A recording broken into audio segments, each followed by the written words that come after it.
When experienced hiker Justin goes on a solo weekend trip into the mountains, something happens to him. Without a phone, water, or knowing where he is, he needs to find a way to safety.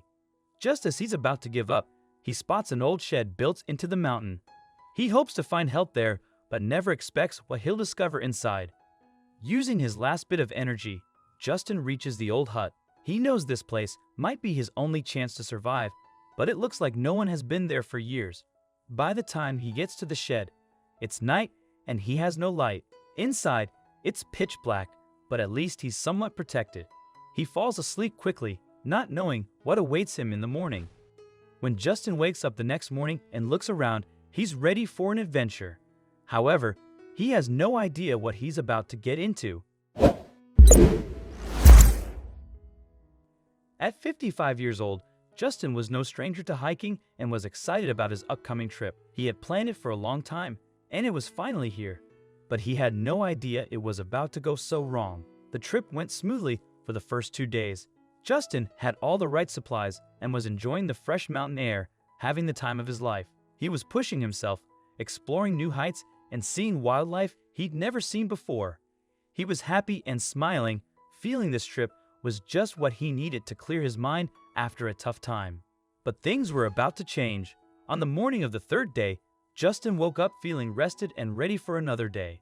As he quietly put on his clothes and looked out of the tent, he saw a family of bears around his camp.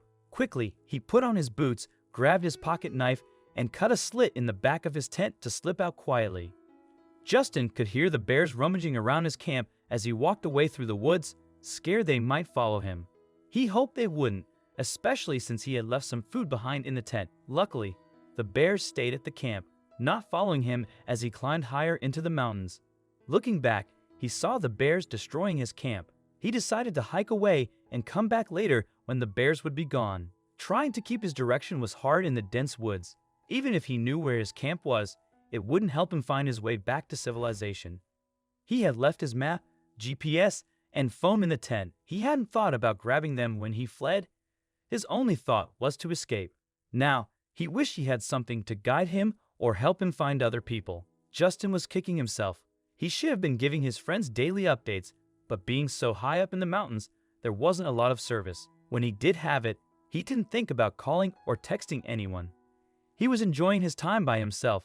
Aside from his lack of food, Justin was also lacking supplies.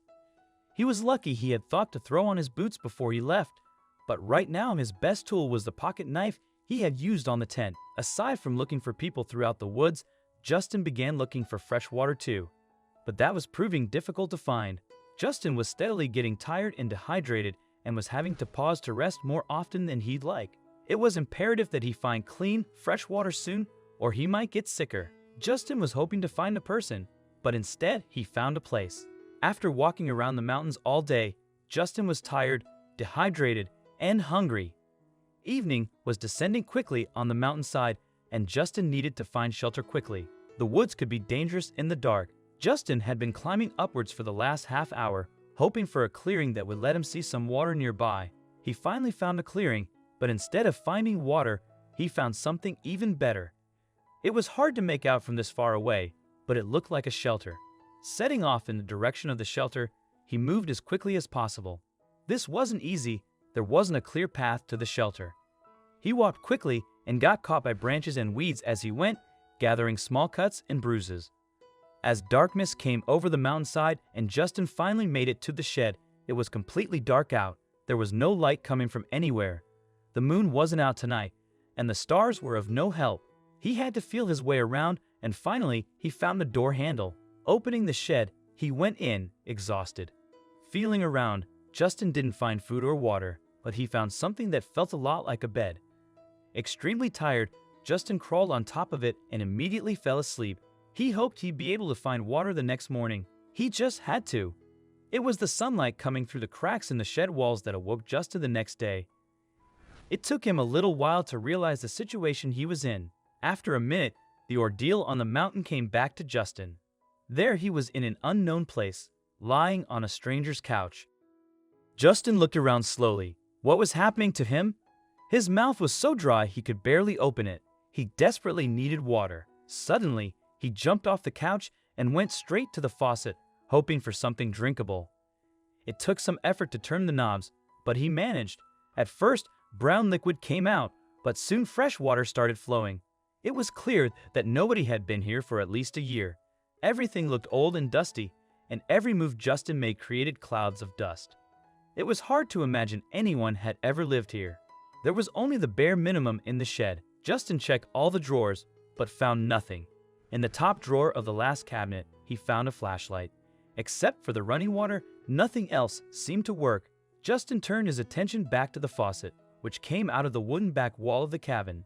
Usually, there would be a stone wall behind the wood, but here, the pipes seemed almost impossible to fit through. As he inspected closer, Justin noticed there was more space behind the wall. The only thing on this wall was an old painting of a mountain. When he moved the frame, he found a handle behind it.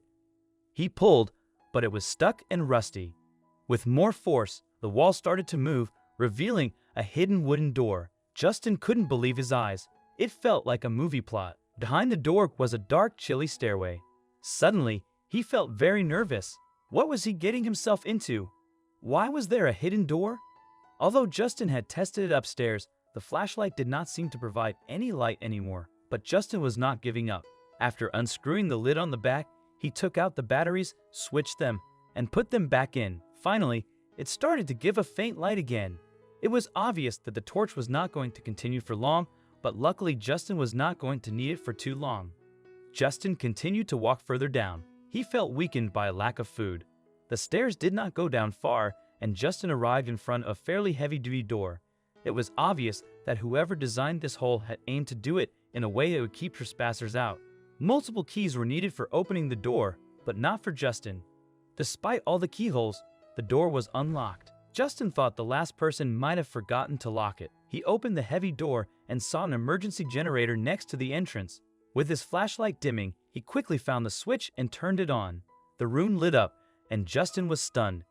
It was a huge, well-kept room with stuffed animal heads, glass cases with rifles, couches, and a large bar. It was a hunter's lounge for storing trophies, which made sense since hunting was legal in the national park. After eating and regaining his strength, Justin found a familiar trail in the forest and returned to his hometown without trouble. He went straight to the police to report his discovery. 2 officers went to the place, confiscated everything, and locked it up. No one was caught for building the hideout, but the police increased their surveillance of hunting activities. As a result, hunting decreased significantly, and many uncommon animal species returned to the park. Justin's discovery had a big impact, and he often returned to enjoy the presence of the animals he loved. What do you think of this story? Let us know in the comments section. I hope you like this story. Please like it and share it with your loved ones. Also subscribe and press the bell icon to never miss the update from our channel. Thank you.